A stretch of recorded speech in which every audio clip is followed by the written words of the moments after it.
¿Se puede visualizar la separata que estoy proyectando, Julio?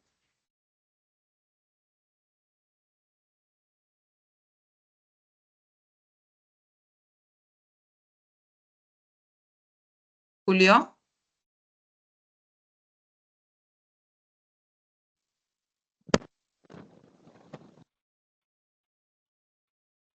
Ya, ok, ok.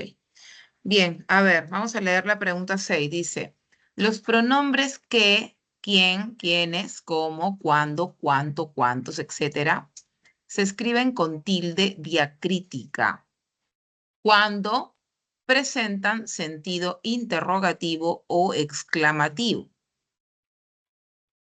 de manera directa o indirecta. Según lo afirmado, elija la alternativa donde la palabra resaltada se debe tildar. Lo único que tienes que hacer es leer y detectar cuál de los textos o cuál de las alternativas enmarca este carácter de pregunta, porque esos pronombres mencionados en el texto solo se deben tildar cuando es pregunta, cuando equivale a pregunta. Entonces, cuando dice, iremos de paseo cuando haya un presupuesto considerable, no, simplemente eso está actuando de pronombre, ¿no? Pronombre como de una fecha. Luego en la B dice, la forma como había solucionado el ejercicio es asombrosa. Igual, también estamos utilizando un como pronombre relativo para dar a conocer que lo que viene es el modo de algo, ¿no? Luego la C dice, Juan aprendió cuanto pudo en la academia preuniversitaria. Tampoco es una pregunta, ¿no? Simplemente está indicando, está haciendo pronombre para dar a conocer ese matiz de cantidad. Y luego cuando dice el candidato es quien llamó a la reconciliación y al diálogo, igual, quien está reemplazando a candidato. Y por último, cuando dice Fernando mencionó quiénes ya habían terminado la pregunta. Esta es una pregunta indirecta, ¿no? Puesto que se encuentra incrustada en el texto y no inicia como quiénes ya habían terminado la tarea. Entonces, si hubiese iniciado con ese pronombre, tendría que estar con signos de interrogación, de apertura y de cierre. Pero como la pregunta se origina a la mitad del mensaje, se trata de un enunciado interrogativo indirecto en donde no necesita signos de interrogación, pero sí necesita que lleve la tilde, puesto que está siendo de pronombre interrogativo. Por eso es que la clave es en and. ¿Listo?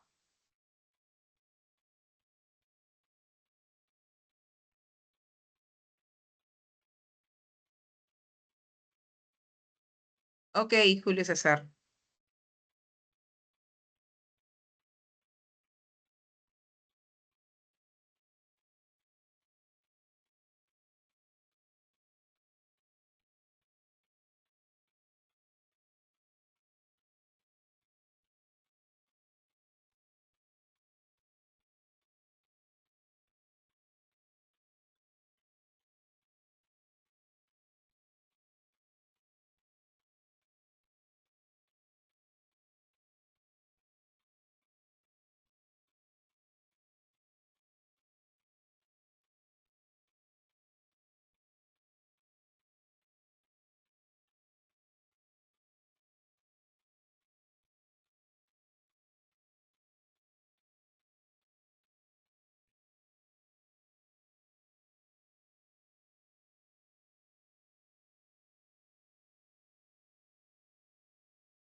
Julio César, ¿tienes duda en esa pregunta?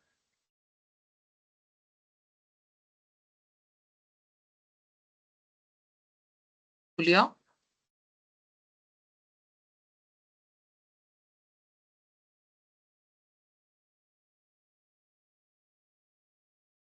Profesora, buenas.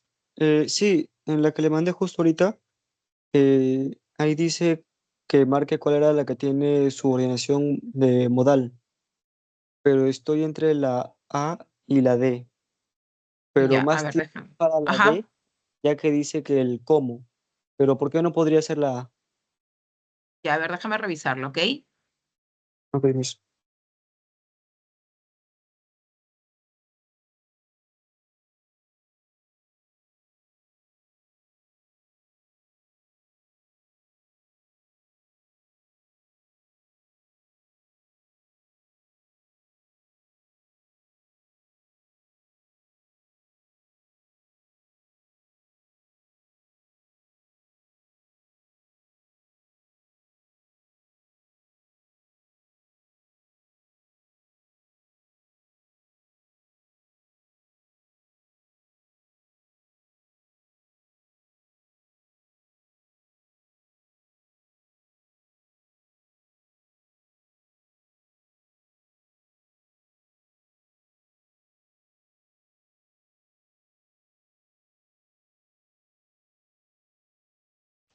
Profesora, buenas tardes.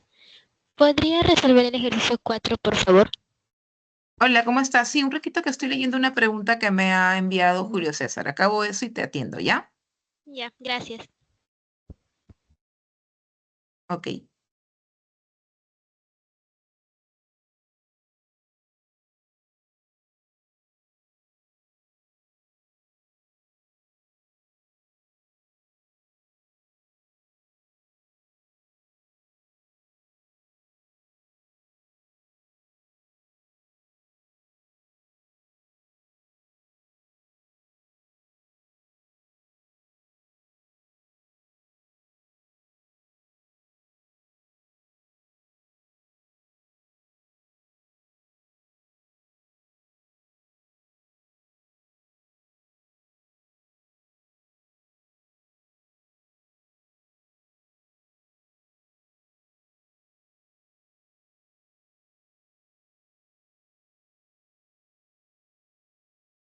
Ya, a ver, Julio César. Julio.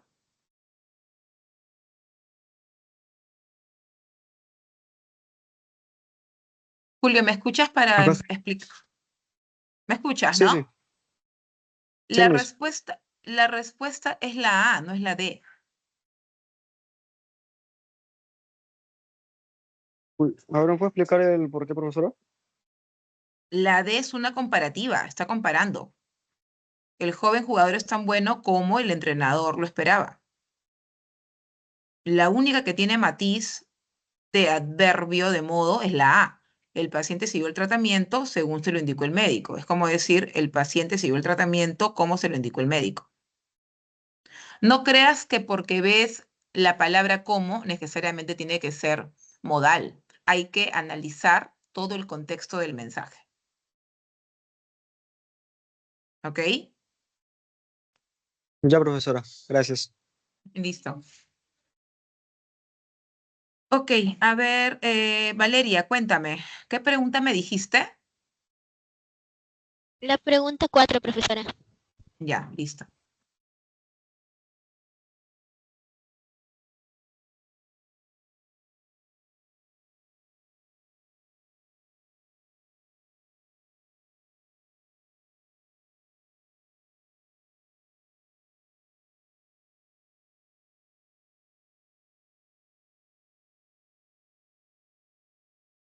A ver, la pregunta 4 de la separata de repaso de esta semana dice así. Teniendo en cuenta que a la secuencia de vocales distribuidas en sílabas diferentes se les denomina hiato y se clasifica en simple o acentual, elija la alternativa donde la letra H no impide la formación de un hiato simple. Bien, a ver acá. Lo que pasa es que lo primero que tienes que chequear es si la H es parte de la estructura silábica o si la H está en una posición en donde haya alguna concurrencia vocálica, que en este caso es hiato. Y es en la D en donde tenemos la palabra albahaca, y esa H que figura allí no es interferencia para que nosotros podamos separar las dos vocales abiertas, que es A y A. Recuerda que el hiato simple se caracteriza por que hay presencia de dos vocales abiertas o dos vocales cerradas pero iguales. Entonces, una vez que hayas ubicado, ¿sí?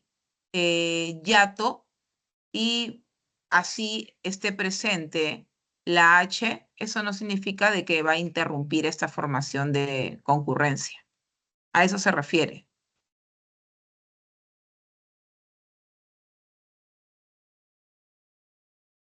Ya, gracias, profesora. Ok, Valeria. A ver, John, buenas noches.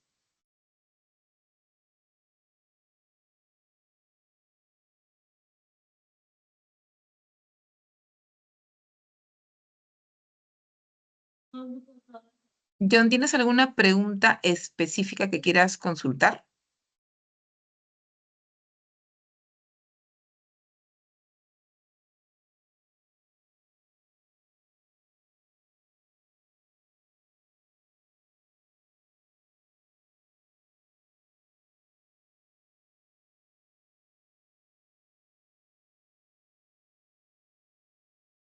¿Cómo estás?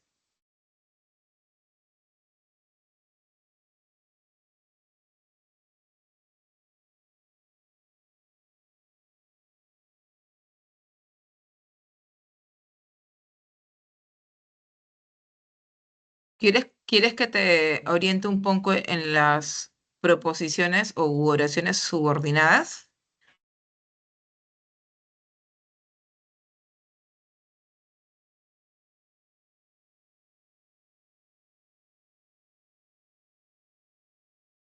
Ya, a ver.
Ya, a ver, voy a compartirte una presentación en donde hay ejemplos de oraciones compuestas por subordinación, ¿ok?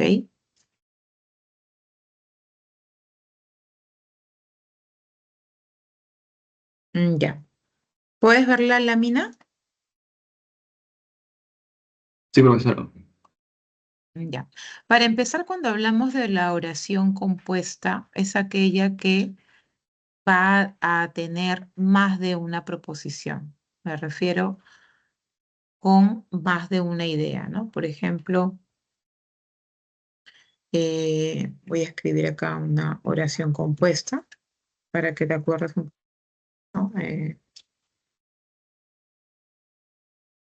Teresa.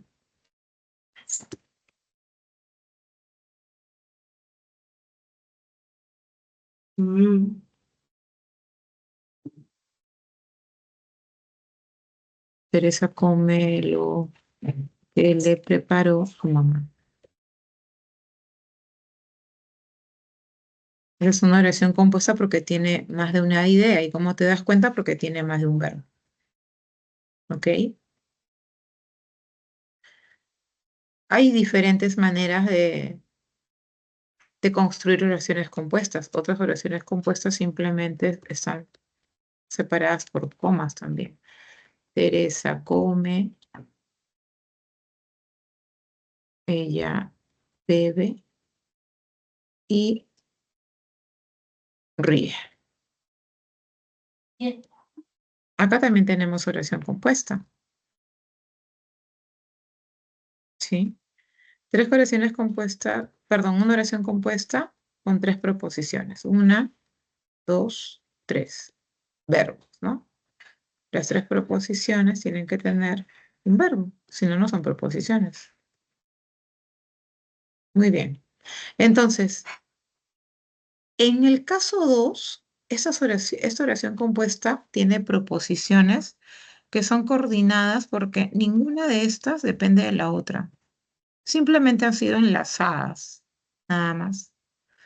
¿Con qué? Con comas y en la última parte con una conjunción. Pero en este caso, sí tenemos una oración compuesta por subordinación. ¿Y cómo nos vamos a dar cuenta? Porque hay diferentes marcas o indicadores que nos dicen que una de ellas es la principal y la otra es la subordinada.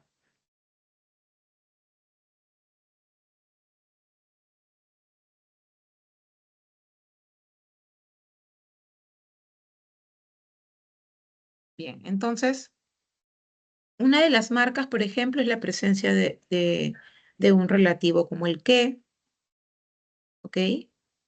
Además, recuerda que en la proposición subordinada, el verbo no es el verbo principal. El verbo principal está en la oración, valga la redundancia, principal.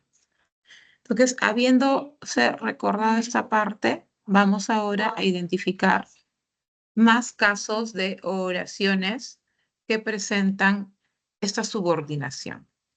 Entonces, las oraciones compuestas por subordinación, recuerda, están conformadas por más de una idea, por más de una proposición, pero solo una de las proposiciones tiene el verbo principal. El resto simplemente tiene un verbo que es parte de la proposición subordinada. Ahora, ¿cuáles son esos otros indicadores aparte del que te dije? Puede ser que también estas proposiciones subordinadas inician con un verbo infinitivo. Acá está, ¿sí? Que también se introduzcan con la presencia de un pronombre relativo, ¿no? Pero lo que tienes que tú darte cuenta claramente es que hay verbos. Si no hay verbos, no son proposiciones. Y donde uno de ellos es el verbo principal. Otra manera de identificar las proposiciones subordinadas dentro de una oración compuesta es reemplazándolas por eso o por alguna palabra, ¿no? Te sugiero eso, o sea, consultar el libro, ¿no? Te sugiero eso, consultar el texto. Y si te das cuenta, ese no es el verbo principal. El verbo principal es sugiero, ¿no? Además, un infinitivo no puede ser un verbo principal, jamás. Salvo que sea parte de una perífrasis verbal. ¿Ok? O sea, de ese verbo que tiene varios verbos, pero en ese grupo de verbos también uno es el principal, pero todos juntos es un solo verbo de oración. No es una perífrasis esto, ¿no? Acá también, ¿no? Te sugiero consultar el texto cuando es. ¿Ya está? Presencia de verbo, pero no es el verbo principal. El verbo principal es el que está acá. Otro ejemplo por acá, lo que te mencionaba, no confundamos perífrasis verbales con verbos que son parte de proposiciones subordinadas, ¿no? Entonces, en las oraciones compuestas con proposición subordinada, sí, te vas a dar cuenta que uno va a tener todo el contenido léxico, ¿no? Sandra quiere.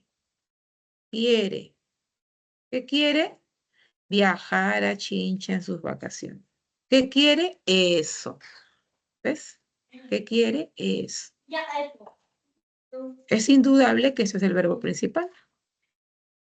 Este es el verbo subordinado. Y todo esto nace a partir de esta proposición.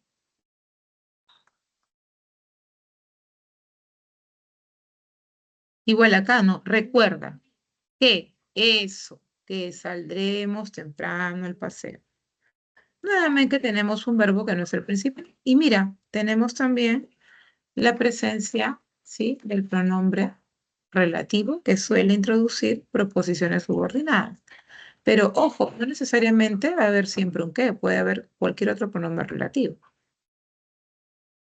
No confundamos con perífrasis, ¿no? Acá, Rosario debe alimentarse mejor desde ahora. Todo esto es un solo verbo. Y no lo podemos desmembrar, ¿no? Porque no puede ser Rosario debe mejor desde ahora, no. Solamente que es un verbo que necesita de más de un verbo para que tenga sentido. Tampoco puedes decir Rosario alimentarse mejor desde ahora, no. Es debe alimentarse. Es una perífrasis verbal que necesita más de un verbo para que se pueda entender. Pero acá no estamos ante una oración compuesta subordinada, es que simplemente es una oración simple nada más, cuyo verbo es una perífrasis. Acá también, mira, tenemos que llevar paraguas y repelente. Tenemos que llevar, todo esto es un verbo. Solamente que las perífrasis verbales, repito, están compuestas por más de un verbo e incluso pueden tener este tipo de nexos. Eso es como decir, llevemos paraguas, ¿correcto? Eso es lo que tienes que tener en cuenta entonces para poder identificar las proposiciones subordinadas. ¿Ok, John?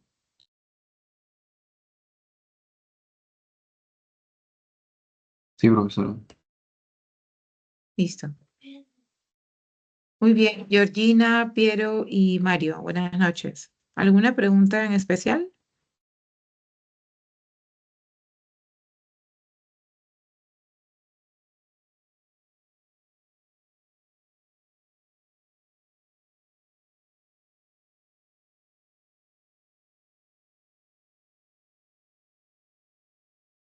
Bueno, si me desean hacer alguna pregunta muy específica, lo pueden hacer mediante el audio, también lo pueden hacer mediante el chat, como gusten, ¿ya?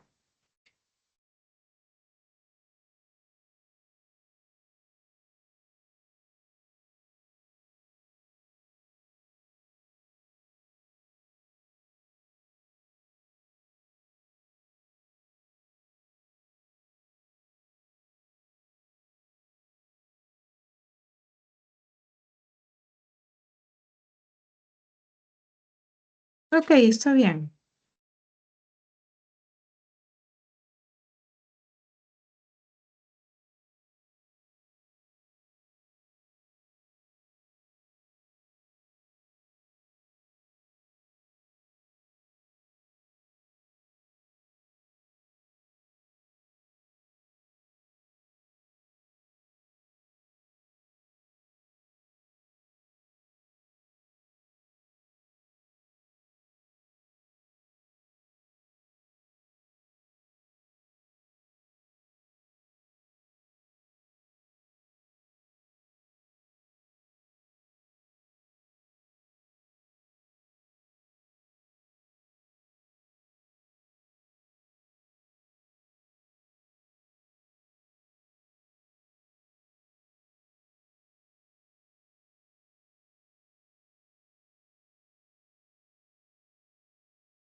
Muy bien, vamos a ir entonces revisando las preguntas de la separata 19 que contiene una serie de temas, ¿ok? Para que vayan cotejando también sus respuestas y vayan disipando de repente algunas dudas. La primera pregunta de esta separata 19 está relacionada a funciones del lenguaje. Dice así, las funciones del lenguaje son los diferentes propósitos con los que el emisor del mensaje se dirige a su receptor. Dicho esto, señala la alternativa que relaciona cada enunciado con su respectiva función. Tenemos 5 proposiciones que hay que relacionarlas con la columna de la derecha, en donde figuran los nombres de las diferentes funciones del lenguaje. Entonces, cuando dice ataraxia significa imperturbabilidad, serenidad, es obvio que se trata de la función metalingüística, porque esa función metalingüística se caracteriza porque se usa la lengua para hablar de la lengua, se usa el código lingüístico para hablar acerca del mismo código lingüístico. Luego, cuando dice en signos de exclamación, no llegaremos a tiempo a la estación del tren, es una expresión, ¿no? Entonces, se trata de un enunciado que tiene la función expresiva, porque acá destaca la posición o el punto de vista del emisor. Luego, cuando dice Luis, ¿cuáles son los medios de pago en Perú? Se le está preguntando algo a Luis. Entonces, en este tipo de oraciones se destaca la función imperativa, ¿no? La función conativa. Esta función es propia de exhortaciones, de indicaciones, de ruegos, de mandatos, porque se busca la atención del receptor. Luego cuando dice, solo quiero por riqueza la belleza sin igual, ahí esos slash significan que cada uno de ellos es un verso, ¿no? Y estamos viendo que tiene un lenguaje figurativo, se ha utilizado figura literaria. Cuando el texto tiene esa característica, se trata de un texto lírico, y estos textos líricos que tienen justo esta característica de un mensaje embellecido, responde la función estética o poética.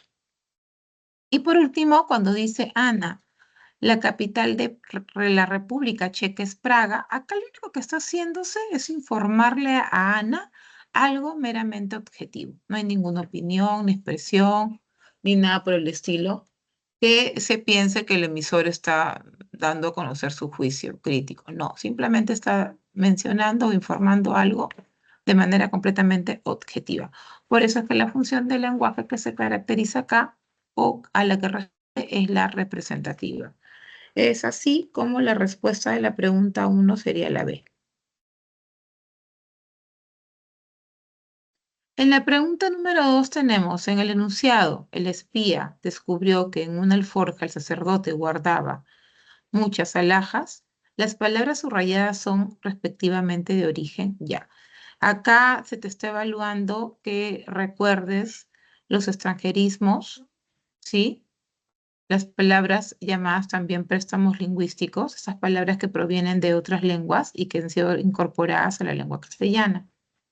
Entonces, según los enunciados que hacen de alternativas de la pregunta 2, nosotros vamos a tener como respuesta la C, ¿no? Claro, porque espía es un germanismo, viene de Alemania, alforja de la lengua árabe, arabismo, sacerdote de latín y alhajas del arabismo también. Casa.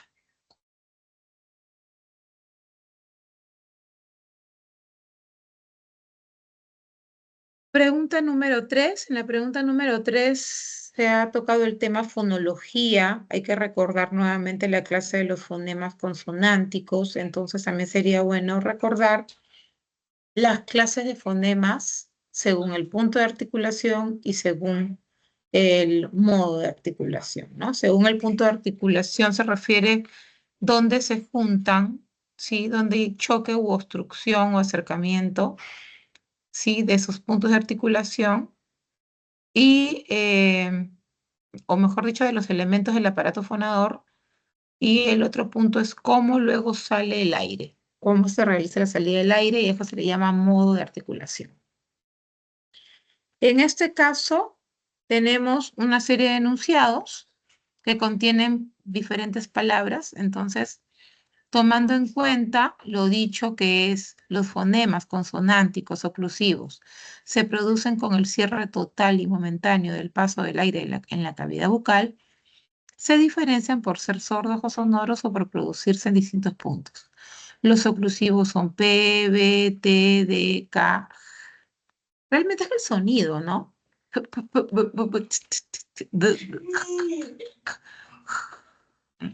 Tomando en cuenta esta aseveración, marqué la opción donde aparecen representados los más fonemas oclusivos. Entonces, ya te los están diciendo prácticamente. Lo único que tienes que hacer es identificar. Entonces, te dicen más fonemas. Quiere decir que tú puedes encontrar fonemas oclusivos ahí en todas las alternativas, pero ¿dónde hay más? Entonces, tienes que detectarlos e identificar dónde hay más. ¿Y dónde se han identificado 11 fonemas oclusivos? Se han identificado 11 fonemas oclusivos en el enunciado: el cacao posee muchas grasas, hidratos de carbono y proteínas. Entonces, ¿cuáles son esos fonemas identificados? El sonido k dos veces, el sonido p, p, p una vez, el sonido en grasas una vez, el sonido el sonido nuevamente el sonido luego el sonido b en carbono, se juntan mis labios, p, p, p, también se juntan mis labios, bilabial con p, y en proteínas, ¿no es cierto? Por eso es que la respuesta vendría a ser casa. Vamos con la pregunta 4. En la pregunta 4 lo que tenemos es hiato en palabras que tienen presencia de H, ¿no? Entonces, hay que recordar la concurrencia vocálica, ¿no? Concurrencia vocálica se trata del grupo homosilábico, grupo heterosilábico. Si hablamos de grupo homosilábico, se trata del diptongo y triptongo, y el grupo heterosilábico, los dos, ya sea simple o acentual. Ahora, recordar también que tanto el diptongo como el triptongo no se deben separar, pero los hiatos sí se separan, ¿correcto? Bien, entonces nos están diciendo que teniendo en cuenta que a la secuencia de vocales distribuidas en sílabas diferentes se les denomina hiato y se clasifica en simple o acentual, elija la alternativa donde la letra H no impide la formación de un hiato simple. Entonces tienes que primero chequear en qué palabra hay dos vocales abiertas juntas, ¿sí? O dos vocales cerradas iguales juntas.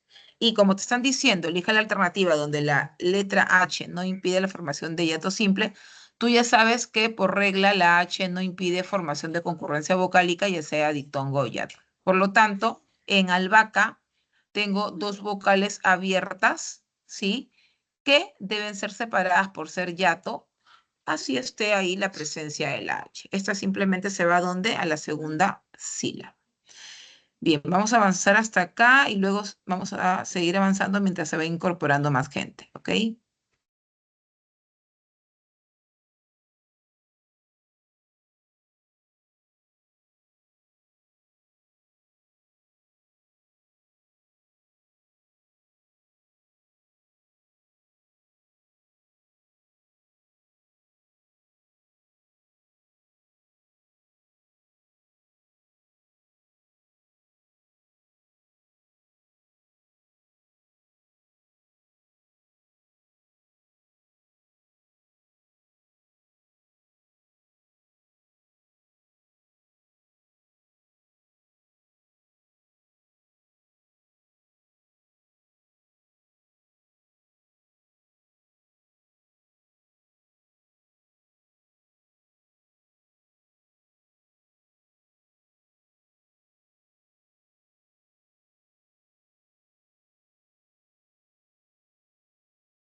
Bien, continuamos entonces con la resolución de las preguntas. La pregunta 5 trata del uso de mayúsculas y minúsculas.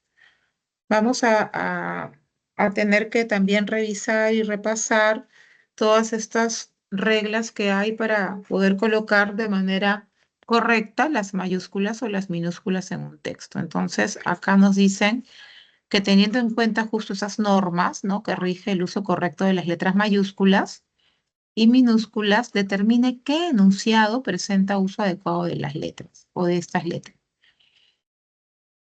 Entonces, dice en la primera, la politóloga Sigrid Bazán fue columnista del diario La República. Ahí vemos dos errores, ¿no? Politóloga debe estar en bajas y República debe estar en altas. Luego, en la B, el Imperio Azteca abarcó México y gran parte de América Central. Ahí tiene que estar Imperio en bajas, ¿cierto? Y Central en altas. En la C, la cordillera de los Andes se formó al final de la era mesozoica. Cuando la era está acompañada de una palabra que la está calificando, debe estar en bajas. Entonces, mesozoica debe estar en bajas. Luego, apenas supo que el signo cáncer, apenas supo que era del signo cáncer, lo eliminó del WhatsApp. Bien, bien usado, ¿no? El nombre del signo en mayúsculas y también el nombre de la aplicación. Y por último, atención, cinéfilos, en septiembre es el estreno del film El Rey León. Acá debería estar en mayúsculas en, ¿ok? Recuerden que ese punto de el signo de cierre indica punto seguido y que por lo tanto lo que sigue debe iniciar en mayúsculas.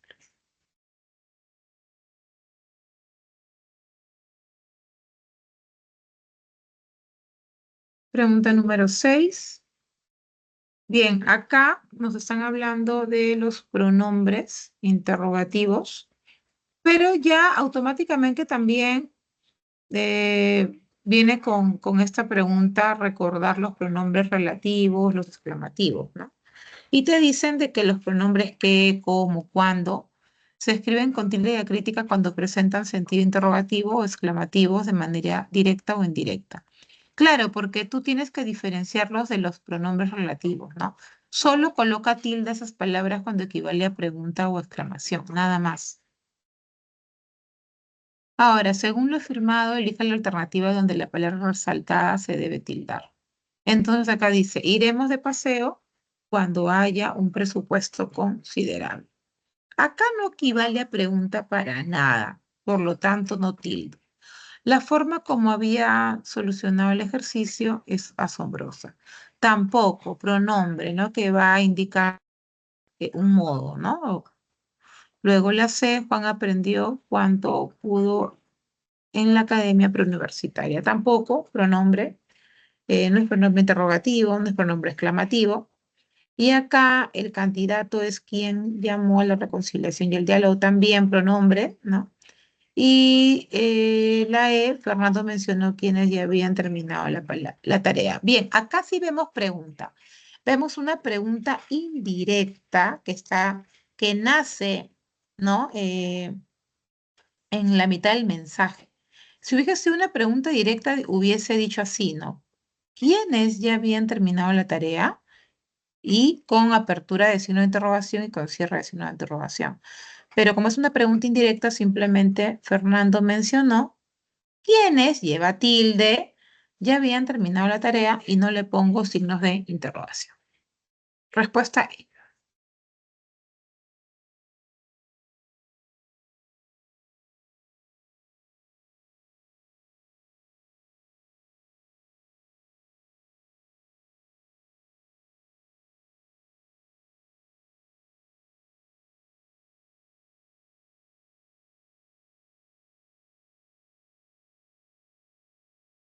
Pregunta 7 es el tema formación de palabras. Este es ya corresponde al componente de la semántica, ¿no? Entonces, ¿qué dice acá? En la 7, la derivación es el proceso de formación de palabras que consiste en la adición de morfemas gramaticales derivativos al lexema, tal como ocurre en las palabras fruteros y gentileza, que proceden de las palabras fruta y gentil respectivamente. Según lo mencionado, marque la alternativa donde todas las palabras son derivadas. Cuando hablamos de derivación, entonces es un proceso formativo en donde se le ha agregado ya sea un prefijo, ya sea un infijo, ya sea un sufijo, ¿sí? A una palabra que es una raíz. Estos morfemas derivativos también, chicos, tener en cuenta que son esenciales para la formación de nuevas palabras y para la creación de nuevas categorías gramaticales. Claro, porque yo puedo convertir una palabra que de repente tiene una base de sustantivo, ¿no? Pero yo le agrego un morfema y la convierto en verbo. ¿Ok? Entonces, esa es la importancia de los morfemas derivativos. Y es en la palabra puerta, ¿sí? No exactamente puerta, es en la palabra portazo, ¿sí? A la que se le agregó ese morfema derivativo aso y le cambió, ¿no? Le cambió el significado. Y obviamente sabemos que esta raíz es o proviene de puerta, ¿no?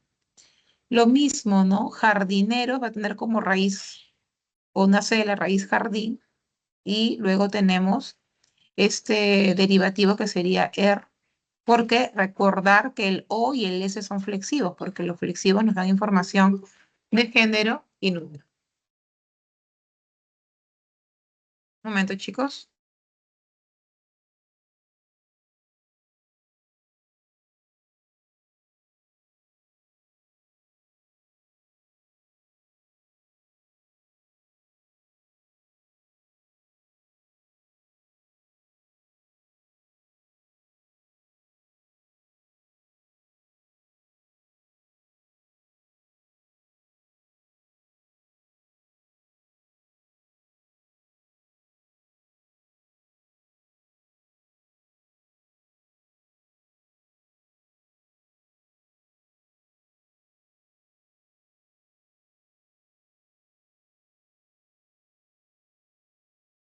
Muy bien. Luego la palabra templado también se le agregó el, el morfema derivativo, ¿sí?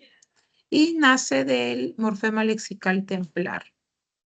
Luego también riqueza, su morfema raíz es rico. Por eso es que donde todas las palabras son derivadas, hay en la alternativa E. Pregunta 8. Homonimia, relaciones semánticas. La homonimia es la relación semántica que se cumple entre palabras que tienen coincidencia fonológica, o sea, suenan igual. Y diferencia semántica, quiere decir diferente significado. Es de 3 clases, parcial, absoluta y paradigmática. Según esa aseveración, marque la opción en la que hay homonimia parcial. Entonces tienes que saber que es una homonimia parcial. En una homonimia parcial, estas palabras homónimas tienen diferente categoría gramatical. Si tuvieran igual categoría gramatical, serían absolutas. Entonces, ¿dónde vemos esa homonimia parcial? La vemos en la alternativa C, en las palabras este y este. Cuando dice, este es el automóvil con el que viajaremos mañana al este de Lima. Entonces, mira, suenan igual, ¿no? Y además también se escriben igual, es otra característica. Pero con que suenen igual y tengan diferentes significados ya son homónimas. Pero el primer este es un pronombre demostrativo. Y el segundo este es un sustantivo. Entonces ahí te das cuenta que son palabras que tienen el mismo sonido, que tienen diferente significado y además que tienen diferente categoría gramatical.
Muy bien, vamos ahora con la pregunta 9.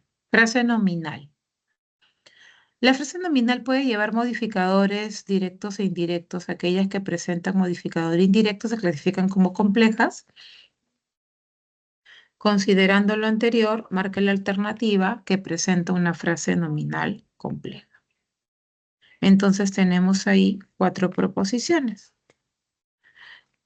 ¿Qué hay que recordar? Hay que recordar que las frases nominales complejas son aquellas que presentan modificadores indirectos. Y un modificador indirecto en una frase nominal es una frase preposicional, es una preposición subordinada o es una frase apositiva. Entonces, teniendo ya en cuenta este conocimiento, busquemos a todas las frases nominales complejas. Y es en la frase del enunciado 2, ¿no? Dice, mi compañera de clase organizó un certamen. Mira, en la frase nominal mi compañera de clase, frase preposicional que modifica indirectamente el sustantivo compañera. Ahí tenemos una frase nominal compleja por la presencia del MI de clase. Luego también en la 4, cuando dice José Carlos, el amigo de la familia, el amigo de la familia modifica a José Carlos, es una aposición. Entonces todo eso es un MI, por lo tanto, esa frase nominal, José Carlos, el amigo de la familia, presenta o es una frase nominal compleja. La respuesta en Ana.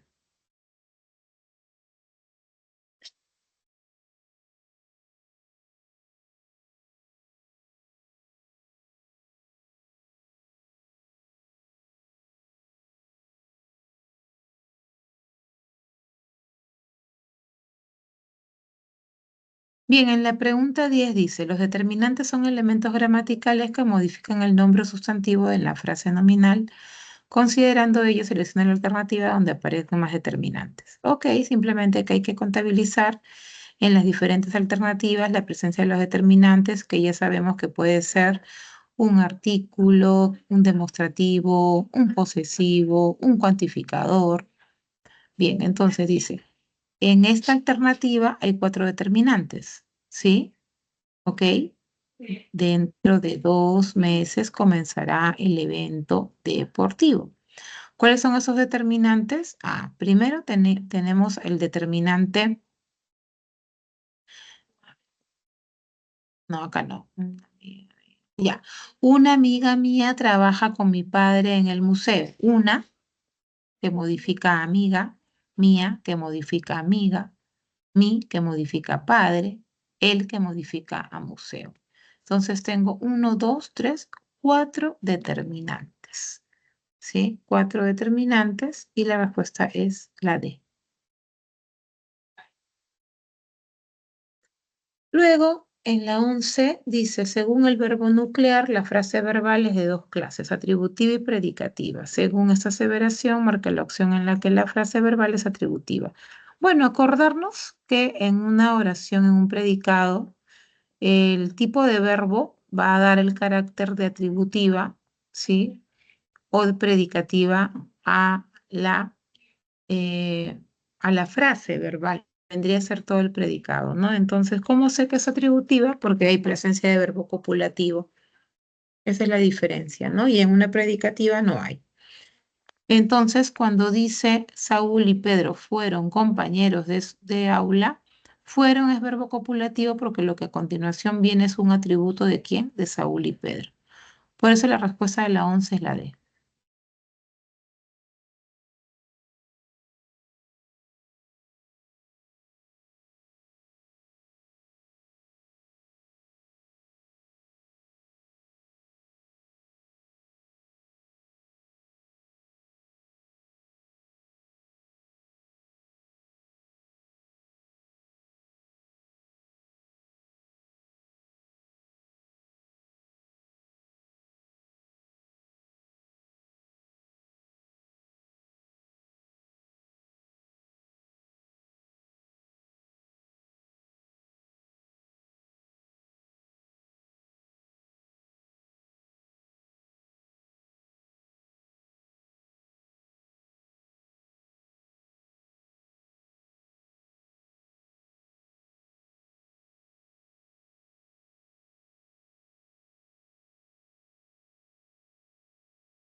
Continuamos con las preguntas. Vamos con la pregunta 12.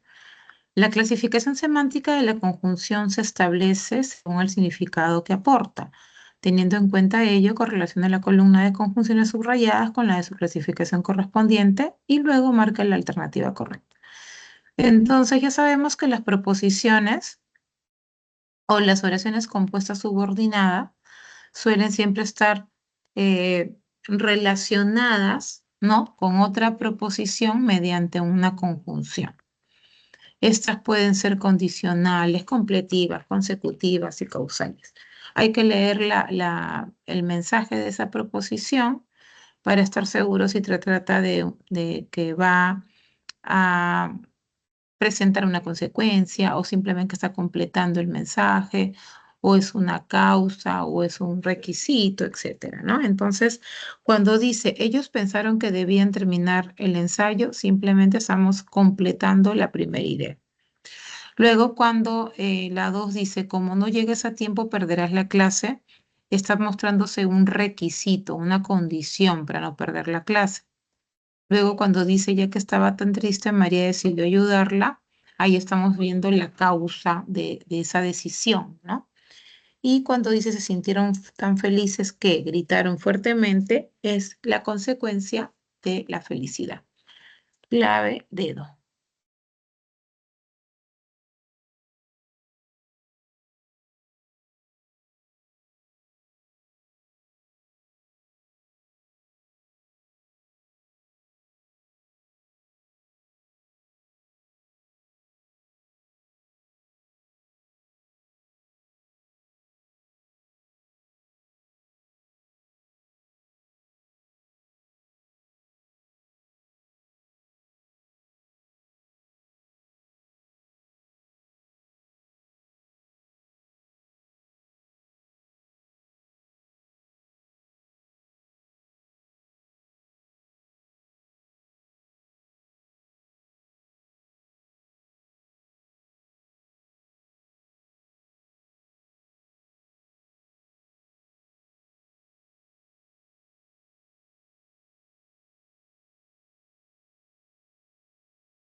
Bien, vamos con la pregunta 13. La pregunta 13 dice, el predicado verbal es la función que cumple la frase verbal predicativa, la cual presenta verbo predicativo como un núcleo y puede tener complementos. Entre estos tenemos el objeto directo, el indirecto, el complemento circunstancial, el complemento predicativo, el complemento agente. A partir de lo afirmado, correlacione los complementos subrayados en su respectiva función sintáctica presentes en la segunda columna, luego señala la alternativa correcta. Entonces, que simplemente hay que leer el enunciado, hay que identificar qué complemento tiene y luego relacionar. Entonces, cuando dice, debes cortar la carne con un cuchillo afilado, nos hacemos la pregunta, ¿no? ¿Qué debes cortar? La carne. La transición del verbo cortar recae sobre el objeto directo, que sería la carne. Luego, la magnífica actriz es elogiada por el público. Ahí estamos viendo que la acción de elogiar la realiza el público. Entonces, ese es el complemento agente. Y el complemento agente se encuentra siempre ubicado en el predicado. A veces puede estar presente como que no. Y si no estuviera presente, se sobreentiende mediante el verbo, ¿no? Porque el verbo eh, también invita a que nos demos cuenta que el sujeto no es un sujeto activo, sino es un sujeto pasivo. ¿Por qué? Porque recibe la acción. También te das cuenta que el complemento agente tiene de manera anticipada la presencia del por. Luego dice, la candidata es admirada por su gran belleza. Circunstancial de causa, ¿no? ¿Por qué es admirada? Por su gran belleza. Responde la pregunta ¿por qué? En la 4, nos retuvieron el pasaporte en el aeropuerto. ¿Qué nos retuvieron? No, perdón, nos retuvieron el pasaporte en el aeropuerto. La acción de retener, la acción de retener recae sobre quiénes, ¿sobre quién? Sobre el pasaporte. Pero, a ver, acá dice indirecto. Ah, acá están subrayando nos. Nos no es objeto directo, es objeto indirecto porque es la acción final, ¿sí? En el mensaje. Es el destino de la acción de retener el pasaporte. Objeto indirecto. Clave enano en la 14. En la 14 dice, según la naturaleza gramatical del predicado, las oraciones pueden ser clasificadas en dos clases. Oraciones de predicado nominal y de predicado verbal. Señala la alternativa que corresponde a la oración de predicado nominal.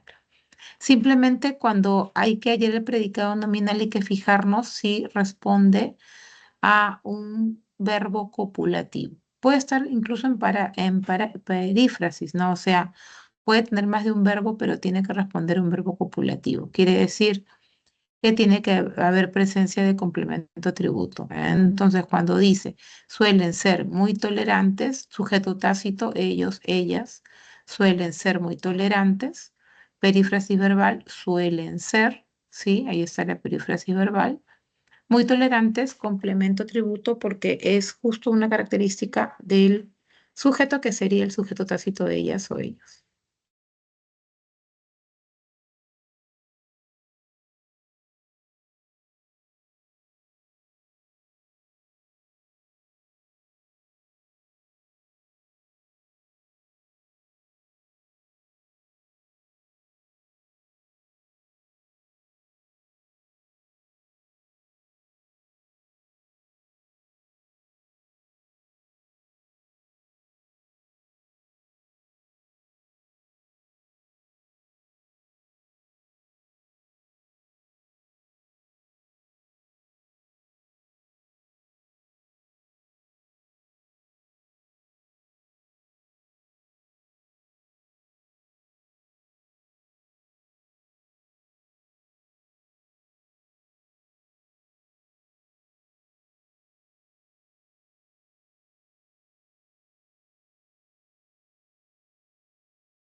Bien, en la pregunta 15 dice, considerando que la oración compuesta subordinada sustantiva contiene una preposición subordinada que cumple diferentes funciones, en relación con el verbo principal, escriba a la derecha la función de la preposición subordinada sustantiva en cada oración.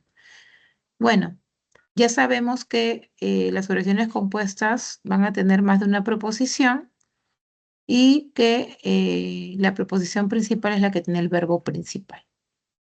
El resto de verbos corresponde a las preposiciones subordinadas y suelen ser infinitivos, suelen presentarse con relativos o con preposiciones antes, ¿no? Entonces, cuando dice, por ejemplo, nuestro mayor sueño era participar en el mundial, participar en el mundial es una preposición subordinada que está haciendo de complemento atributo del verbo copulativo era. Luego, cuando dice desde pequeña, Sofía tenía deseos de ir a Japón, vemos que de ir a Japón es complemento del nombre deseos. Luego, es importante visitar al dentista 2 veces al año. Vemos también, sí, que visitar al dentista 2 veces al año es importante. Quiere decir que se convierte en sujeto porque se está hablando de esta proposición en el predicado es importante. Luego Enrique se jactaba de haber estudiado ingeniería. Ok, también complemento ahora de verbo, ¿sí? El verbo jactaba está siendo complementado por de haber estudiado ingeniería. Recordar que los complementos siempre tienen las preposiciones. Y por último, Pamela piensa en ese bus, que en ese bus llega a la universidad. ¿Qué piensa? Que en ese bus llega a la universidad. Entonces, que ese bus llega a la universidad ahora se convierte en objeto directo.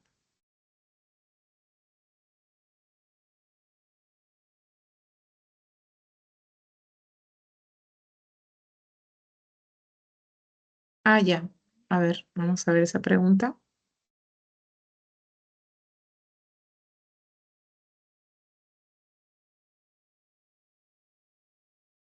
El sujeto complejo presenta modificador indirecto. Ya ahí te están diciendo además que el modificador indirecto puede ser una frase preposicional, una posición o una proposición. Considerando ello, ¿qué enunciados presentan sujeto complejo? Hay que chequear entonces cuáles tienen ese tipo de modificadores indirectos. El pastel de manzana lo preparó Rosario. Ahí está, de manzana, frase preposicional, en la 1. Aún no suenan las campanas de la iglesia. Ya, las campanas de la iglesia. 2, ahí. El perro de noche conoce a su dueño, no, ahí no. Rosa, fue fascinante la película que vimos, tampoco. A ver,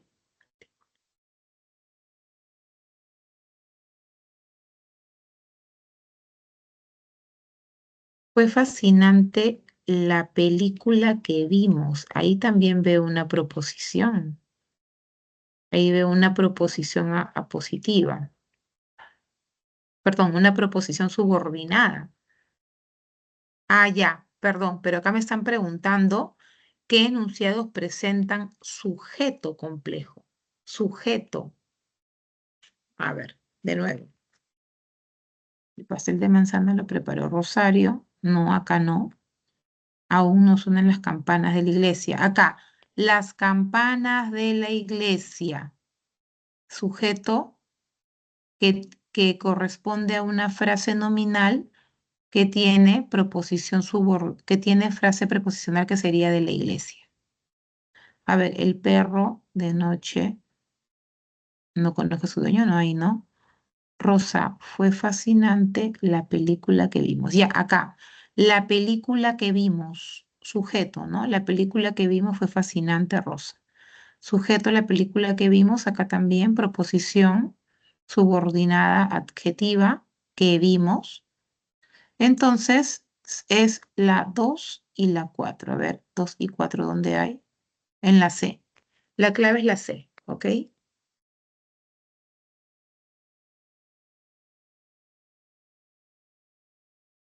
Muy bien, y terminamos la resolución con las últimas preguntas que nos quedan. ¿Qué sería? ¿Por qué la 1 no es? El pastel de manzana lo preparó Rosario.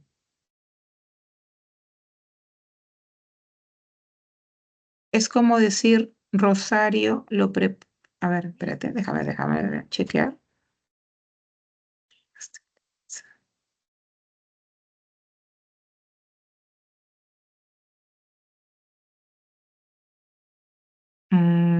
Tienes razón.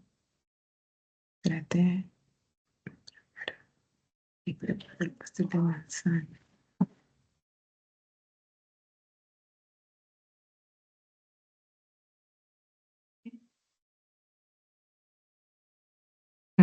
Sí, pues.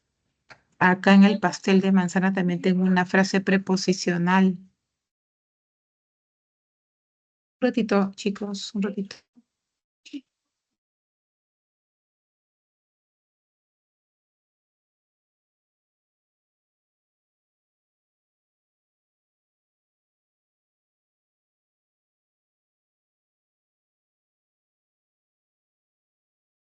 Ya, a ver, seguimos mirando un ratito.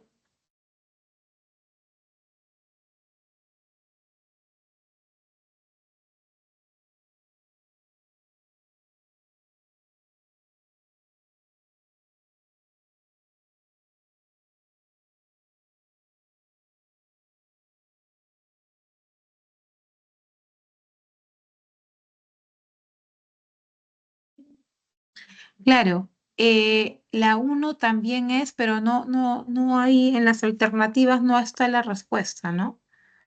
Si hubiera habido en la alternativa de repente 1 con 2, que no veo, ¿no? No veo 1 con 2, pero hay 1 con, y tampoco veo 1 con 4, ¿no? Hay 1 con 5, ¿no? Entonces, según las alternativas, ¿sí? La única que es, o que según las alternativas presenta ese requisito que nos piden, sería el 2 y sería el 4. Entonces tú te guías de las alternativas. Las alternativas son las que están abajo, A, B, C, D y E. ¿Ok? Ahí tú tienes que marcar. Las alternativas no son 1, ni 2, ni 3, ni 4, ni 5, sino son abajo, A, B, C, D y E. ¿Ok?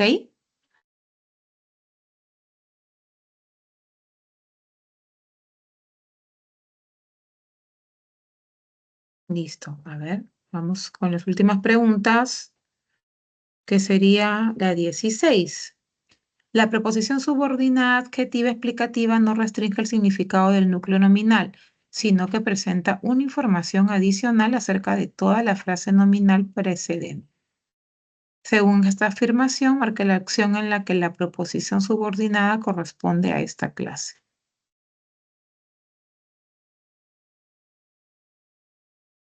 Ajá.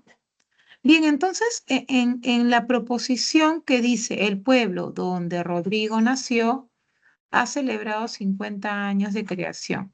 Las explicativas se caracterizan porque va entre comas y nos da una información adicional, ¿no? De la frase nominal que vendría a ser el, el núcleo, ¿no? Núcleo del sujeto de esta oración, ¿no? Entonces, eh, cuando veamos este tipo de proposiciones en donde simplemente nos están dando una información adicional y encima va entre comas, se trata de una subordinación adjetiva explicativa. Por lo tanto, sería la respuesta la D.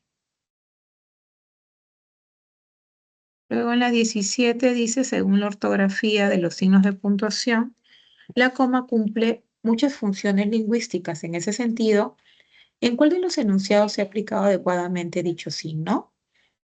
A ver.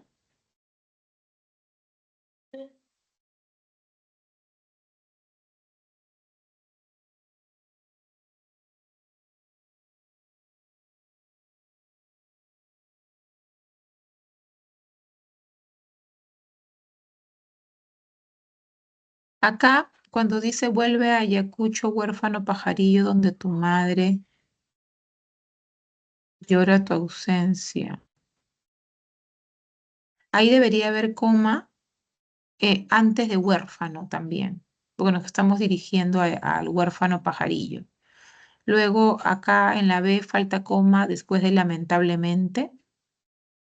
Sí. Luego, como sigas jugando en los casinos, Rosa, lo perderás todo. Falta coma antes de Rosa, vocativo que está incrustado en oración, va entre comas. Anda los mangos. Acá está bien utilizada la coma en la D, coma enumerativa. Y acá un refrán popular dice, más vale pájaro en mano, y esa coma está de más que ciento volando. Respuesta dedo.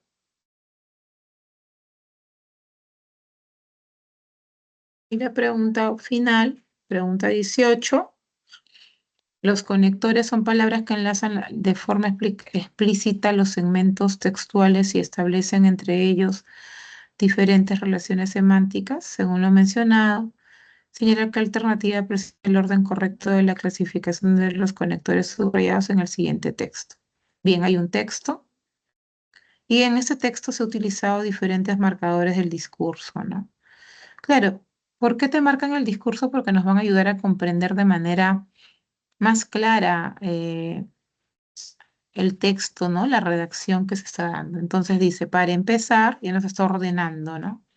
Para empezar, hemos de decir que sin marcadores del discurso no vamos a ninguna parte.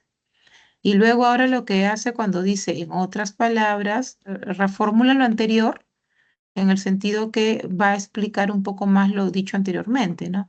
En otras palabras, son esenciales en cualquier lengua del mundo. Pero luego añade a ver, no está subrayado, pero añade el aunque, por ejemplo, pero no está subrayado. Acá solamente tenemos que ver los subrayados. Aunque parezca que iniciemos esta entrada con demasiada seriedad, es necesario ya. Y luego acá lo que está haciendo es dando a conocer la causa. Es necesario ya que queremos enfatizar a través de marcadores los esenciales que son para organizar un discurso. Entonces, estamos explicando cuál es la razón de esto, ¿no? Por eso es que la respuesta sería, bien, hemos culminado entonces la resolución de todos los ejercicios propuestos en la semana 19 y van a quedar grabados en el video para cualquier duda.